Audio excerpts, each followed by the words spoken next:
Ana Liquin. I am 33 years old and I live in Logan, Utah. I identify as a Latina.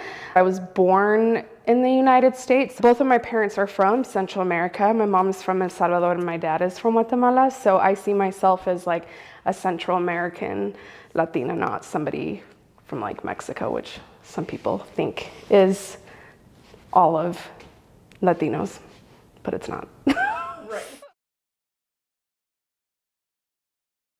I'm gonna be honest and say like it was a long process. You wouldn't expect like a diagnosis, like something with mental health would be so long.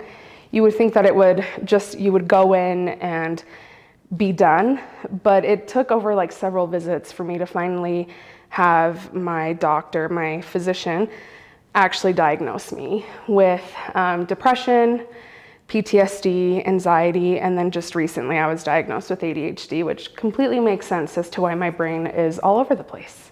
Different. So what I didn't know, and I actually found out like literally probably 2-3 months ago, is that my mom tried getting me diagnosed when I was in middle school. Because she saw like the obvious signs of anxiety and depression. And when she took me to the physician, to like my general practitioner at the time, they essentially told my mom that they didn't want me to be labeled and that there was no need for me to be on medications. And so I didn't so I went on and obviously had issues and was struggling in school. And it wasn't until I was almost graduating high school when I finally had like an actual diagnosis, which is kind of crazy if you think about it, but that story is like pretty normal, unfortunately. So I've gone several times. So the first time, it was obviously going to my general practitioner, like my general doctor. It took probably good 2 or 3 visits because they were trying to like knock out other maybe potential problems because they didn't want to like literally just go straight to depression or anxiety. So once they got me diagnosed with that, that was okay. But then when I went on my mission, my church mission, I had to prove again that I actually had a mental health disability, which was frustrating on its own because you have to go through this whole other process with more paperwork. And that was not fun. And then on my mission, it also happened and I had to do it again. So, and it was literally with some doctor that did not know me and literally was just like, well, yeah, you do have problems. I'm like, of course I have problems. And then again, when I came back after I had graduated. And so I've literally gone through, I don't even know how many physicians. So it's been a long process just to even finally be where I feel stable. And honestly, I was thinking about this on the way here, is that I'm not the only person that's going through this. Like, this is normal. And I'm like, why is this normal? Shouldn't be normal. It shouldn't be normal. Like, or even the fact that like for me to get into therapy, I put myself on the wait list in February of this year. I still have not gone in. And that's very normal. And so it's like, we know that this is a problem. Why isn't anything being done or addressed, right? So, but the biggest thing I would say is that it definitely affects my confidence in myself as a person and as an employee. And I would say even with my own like intimate relationships, as literally as I was driving here, I was just thinking about the fact that like my husband didn't sign up to have to deal with like my anxiety attacks. Like, and yes, he did marry me. He knew that this was gonna be like part of the package, but I know that it's so frustrating for him to like watch me as I'm having an anxiety attack and him being unable to like do anything. There have been times where like I've just been extremely depressed for no reason. So there's mood swings that happen and people are like, are you okay? And I have to literally fake it and be like, yeah, I'm totally good, when I'm really not. And so I would say it's literally has affected almost every aspect. Like that, I feel like sometimes people with anxiety get labeled as people who are lazy or people who are nervous, or they just want attention. And I'm not any of those things. It's just trying to shed all of those layers and trying to normalize what's happening in my brain, if that makes sense. And I would honestly say that I'm a lot meaner to myself than I need to be. And I think a lot of that is because of my anxiety and depression and being like, why can't I just be like someone else and just have my life together? But that's not how life is. But I think we have this picture perfect idea of what life should look like, but that never includes people with disabilities or challenges or trauma that they're going through. So obviously, like, I wasn't diagnosed when I was in high school, but I had huge, like major test anxiety. And so I would study so hard, and I would go in and I would fail my tests because I would get so freaking nervous. And looking back at that now, I'm like, man, if I had been diagnosed and I had like gone through coping skills, or I had like a 504, leaps and bounds of difference. And it was the same thing in college, the same thing. I mean, even when I went to college, they had a specific room where it was just like classical music. I would still like bomb my tests because I would get so anxious. And I would say that like a lot of professors and even teachers don't, especially teachers that don't specialize in disabilities, don't always understand.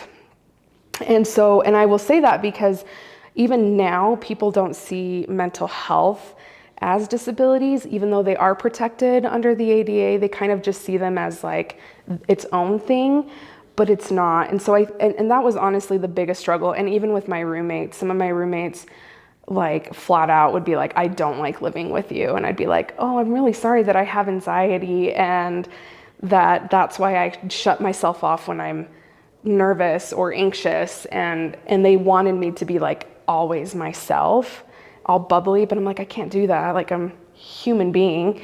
And so I think that was the biggest thing with school. And I'm very grateful for like Utah State, for example, that has the Disability Resource Center, and other schools that do have that because they are mandated to. But the students don't know about those things. I didn't know that my school had one when I went. If I'd known that, that would have been the first thing I would have gone to. But I didn't recognize the signs of me sleeping in and missing class and not showering as signs of depression. I literally was like, something is wrong with me. I'm lazy. It's not because I was lazy. There was just obvious signs that, and it affected my school. I had to do an additional year of school to graduate, which is fine. 5 years is totally fine. But to the outside world, it kind of looks like I suck as a person. And so it's like, how do I address that with people? I remember I even signed up for therapy at the school. And the wait list for a non-emergency, that's what it was called, non-emergency therapy appointment, was like 6 months long. And so like, how am I supposed to feel if I'm having like suicidal thoughts or I'm being depressed? How am I supposed to feel? And 100%. And I say that not disparagingly, like I don't want to disparage my culture. So I will say, and I think this even speaks volumes to the American culture too, is that we silence people that have challenges. And I think within like the Latino culture, it's the same thing.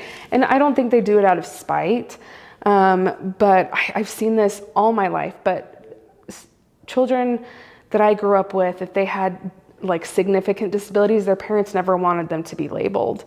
And I can understand that, right? Like, we live in a culture where labels are everything. And even in the American cultures, that's what it is, right? And so I would say that was one of the biggest things. And even I would say because of the misogyny that's in the culture and my own culture, oftentimes it was like, well, they just need to buck up and just deal with it.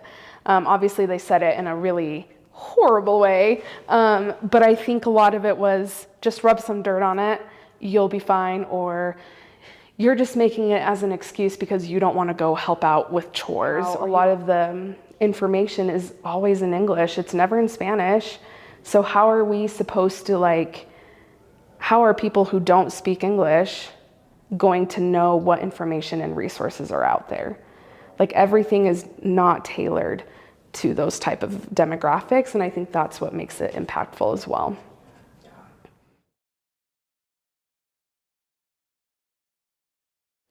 Honestly, it's pretty equivalent within the both society, like within the mainstream society, where if you have depression, you're seen as somebody who's lazy. Even in my own culture, like both of my brothers have depression. One has ADHD as well. And I remember when my youngest brother was going through a very depressive time, my dad just chalked it up to him giving attitude and him being lazy and him not wanting to really like do anything or pursue anything.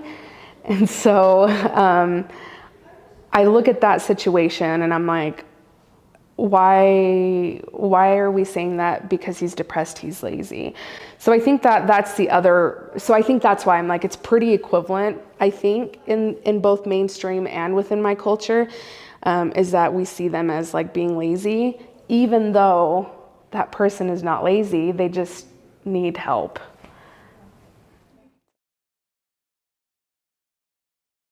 Backstory, when we first came to Utah, we came in like 95 and we were one of the very few like Latinos that were there. And the first interactions within our own community was not within our own community, but with the community itself was not the greatest, because a lot of people had never seen a Latino before. So I would say we've come a long way. I will say that when it comes to mental health, it wasn't until, I think, because I'm mental health first aid trained, I think once that program hit nationally is when we started to see mental health as something real, because people were not seeing it as a problem, and it is a problem.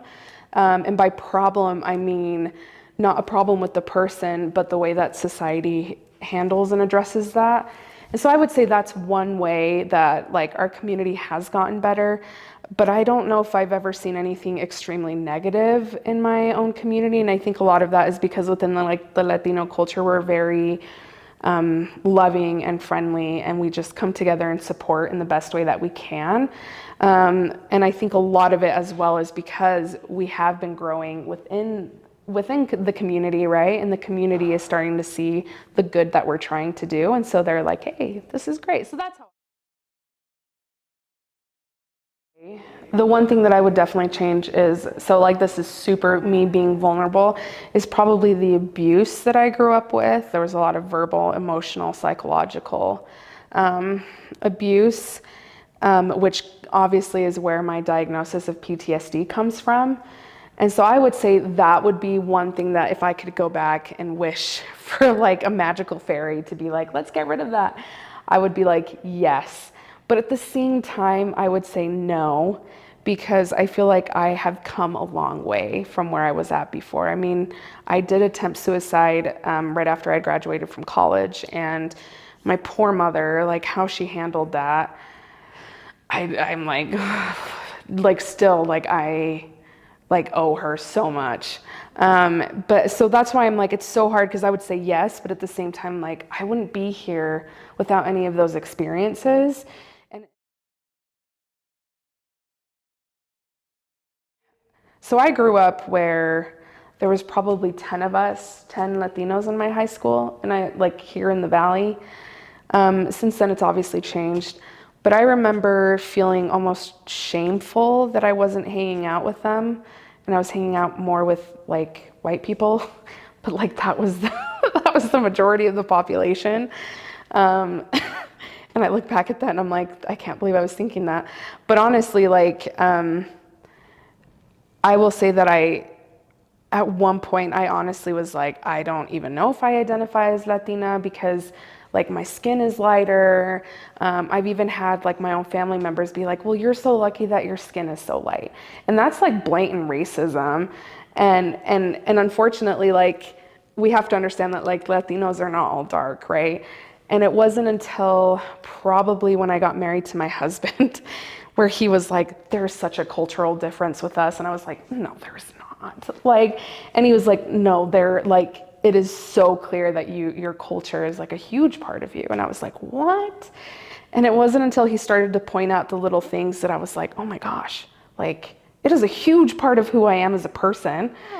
So I finally started to embrace that, and realizing that like part of embracing it is embracing the good parts of it, right? I'm not going to embrace the misogyny or any of the things that are toxic, which there's always toxic things within cultures. The part with the disability, I would say, is that like I feel like what I'm embracing now is the good of it. And the reason why I say that is because I always saw my disability as a bad thing. And I think a lot of that is because that's what society makes it look like. But I've realized that a lot of the reason why I'm so good at what I do with my jobs is because of my disability, to be honest. And also recognizing the fact that like our disabilities are not, they don't make us who we are, they're just a part of us. We get to decide what we want to be. And we have to understand that. And even within our own cultures where we have pressures of like, this is what you should be, we have to recognize that we can step out of that bubble and be who we want to be. And so I think we have to understand that other people are they probably feel so much shame and guilt for accepting or even acknowledging their disability and seeing it as something that's negative when really it's not. It's just a part of who we are. And again, it's so much easier said than it is done. And so I would say that if you're working with Latinos, you're working with their entire family. I know that that can be kind of a barrier for some providers where they're like, well, why is your aunt here? Well, my aunt is my family. And so it's having to address the entire family, not just the person. And the other thing is not being afraid to ask how to say something in Spanish, or being like, can you please tell me in Spanish, and having a translator there that's not the child. And the reason why I say that is because we see this often. I had to do that growing up, translating for my mom until she was able to learn English. And that's not fun because it's making the child grow up, and that's not okay. And then realizing that they will most likely contact you for everything that under the sun. And you're just going to have to make sure that you refer them to resources that are available versus being like, why are you calling me? Well, they're calling you because they have no clue what the resources are. So I would say recently, yes. When I was growing up, no. With my mom, especially with my mom's heavy accent, oftentimes they would talk down to her when I was at appointments, which is pretty normal. I mean, that's horrible of me to be like, that was normal, but it was, because it's almost like they see you as someone who's stupid. And there were multiple times that she had to be like, no, please, like, this is what I'm asking. I know what I'm trying to say. And I would say, and the other thing is not keeping us in the box, all in the same box, that we are all people who are uneducated or who have never graduated from high school or college. But the fact that like we are diverse, and some of us have. There was this one time that I had gone on a study abroad for school. And so I had come back from study abroad. I had an accident on the study abroad, got staph infection, and this doctor literally didn't even like look at my leg, just was like, here's medication and go. He didn't want to deal with it. I had to go to school, so I went back to school, and it was still bothering me. Went to one of the providers there, and they had to cut it open and like drain it, and they were like, why didn't the doctor do that? And I was like, well, beats me, like I can't answer that. It's these little microaggressions that we don't sometimes attribute to racism, and it might not have been. This doctor might have been like, I'm just done with my day and I hate my job and I hate that I'm working. But at the same time, like, it literally left me a scar. I have a scar because this doctor chose not to do his job. And I mean, the scar doesn't bother me, but for some people it might be a huge deal. And so I think that's honestly, like, I look back at that and I just think, I'm like, man, instead of giving me medication and shutting me up, like, he could have actually done his job. And that has been my experience with mental health before I met my actual physician, like the one that I'm with now. It was just like, here's medication, figure it out. And she's amazing. And she's actually an FNP, so she's a family nurse practitioner. She has saved my life like countless times. So I was suicidal. I had suicidal ideation. I attempted suicide. We went to this place and she was there. and she listened to me. She had me fill out the paper that they normally do. So if you have mental health disabilities, they have you fill out every time you visit, on a scale of 1 to 10, how do you feel today? How does this, just to see where you're at. And so we literally scheduled I had a visit with her every month. Every month. She had me come in every single month. And she, at one point, finally was like, I just want to show you, look at the difference from when you first came to when you are now. Look at this. And I, at that moment, I just wanted to hug her. And to this day, I still visit her. I still go to her because she actually listened and she actually cared. She actually took the time to be like, I'm sorry that this is how you're feeling. And that was the first time that I'd ever heard that from a provider. I'm sorry that that's how you're feeling. Let's see what I can do to help you. And that's why I followed her when she left that clinic. I followed her.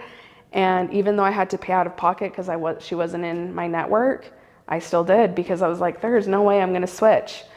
So if you need to switch providers, just do it. I know that's hard because sometimes you feel like you can't, or maybe they're not in network and maybe you don't have the ability to do that. But you don't have to stay with the doctor if they are not listening to you. They're not listening to you. They're not doing their job.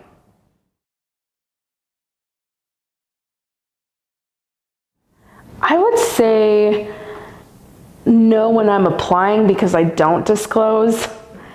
It's after. And so just to back up for people to understand, you don't have to disclose that you have a disability. That is your right as a person with a disability to disclose or not. And you still don't have to disclose it, right, if you are working. The only reason I do disclose it is because there will be times that my mental health is not doing great and I need to take a day to just reset. I've been very lucky where I haven't had a lot of discrimination in the workplace. I have had microaggression in the workplace with comments and things like that that are just beautiful. The thing is how to handle microaggression. I mean, I've literally, there was this one time where they were asking us what we were going to do for Thanksgiving, and right before I responded, the person was like, I bet you guys are just going to have burritos, right? And I was like, and everybody laughed, and I didn't know what to do, so I laughed. Laughing does not mean that I accept or consent to what's happening. It literally, I felt uncomfortable, and I didn't know how to address that. And so later I talked to my boss and was like, I did not appreciate that, but I don't know how to address it. And so I think giving us the tools to learn how to address those type of situations would be extremely helpful, to know what to say in a way where we're not attacking the person, but we're saying, hey, this was not appropriate. This wasn't okay. What you actually did was pretty racist. The other thing is addressing another person of color if they are being racist, and how to address them with being like, you are being racist to a white person. It is totally possible for people of color to be racist to white people. And oftentimes people don't see that. And they're like, well, no, they can't be. Yes, you totally can. And so knowing how to address that individual of saying well, you are now causing that systemic racism, you are adding to that. And so self-advocacy is huge for me. Not only is it huge because I have taught it for a long time, but a couple of the things, a lot of the practices that I'm a part of. So right now I actually sit on the Utah Statewide Independent Living Council as a council member. And I represent specifically the Latino population as well as the University of Utah. And then I also am a part of a group that I started specifically for women to be able to advocate for their own bodies and the rights to their own bodies. And I helped co-found that with a couple of other members in the community. The thing is, I'm also an ambassador for Planned Parenthood, where again, it's for women. And then I am currently trying to find ways that I can be an ambassador for Latinos, specifically Latinos that are trying to graduate from high school. I'm trying to see if there's even a program that I could mentor, just because a lot of them are often told that they'll never be able to graduate, or even if they think that they can't, like they will graduate, they're afraid they might not be able to get the jobs that they want, and I just want to be able to be a support for them. So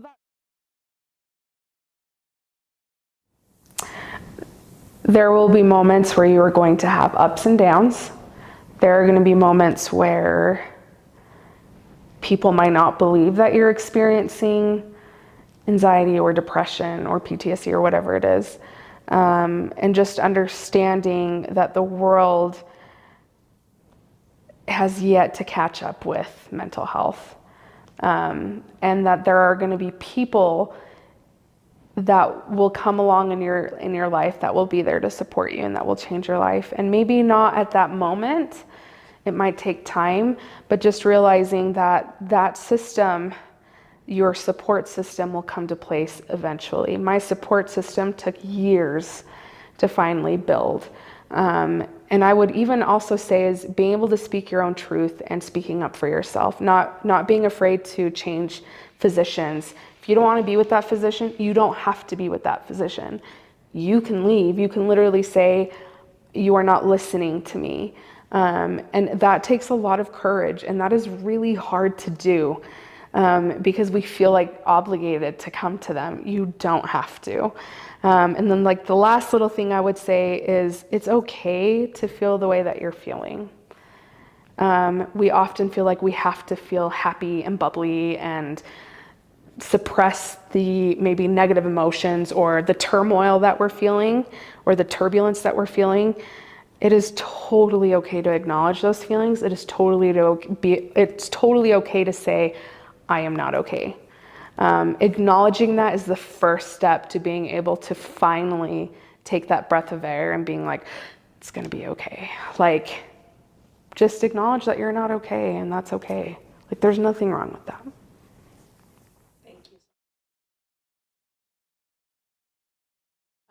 We're all human beings, and we're all going to have different challenges, and we're all going to have different experiences, and being able to understand that and recognize that is so important. Whitewashing is a real thing. Systemic racism is a real thing. Racism is real. Ableism is real. When we can finally accept that and recognize that, that's when we can finally be like, okay, what is the next step that I can take as a person to be an ally or to be a support to someone who's experiencing maybe disability fatigue or maybe like ableism, whatever it is. We need to recognize that there are systems in place that keep us boxed in and that keep us quiet from speaking our truths. And we need to be able to break those systems. And the first thing to do that is being a support to somebody who is in that system. And the last thing is understanding that even though the ADA is around, there is nobody that is overlooking the ADA and making sure that businesses and employers are compliant. And we need to recognize that the ADA it's not the ceiling. It's literally the bare minimum that we're providing. And we are so behind from other nations who support and who actually help people with disabilities. America is not ahead of the game or ahead of the curve when it comes to helping minorities and helping people with disabilities. We are so far behind. And so if you are listening to this and you're like, well, what can I do as a person to help someone else? If they don't look like they're okay, just ask if they're okay. That's all you need to do. And if they need somebody to just listen to them. Sometimes we do have to be therapists to our friends. Sometimes that does happen. And being able to tell them, hey, you might need to look for these resources or whatever it is.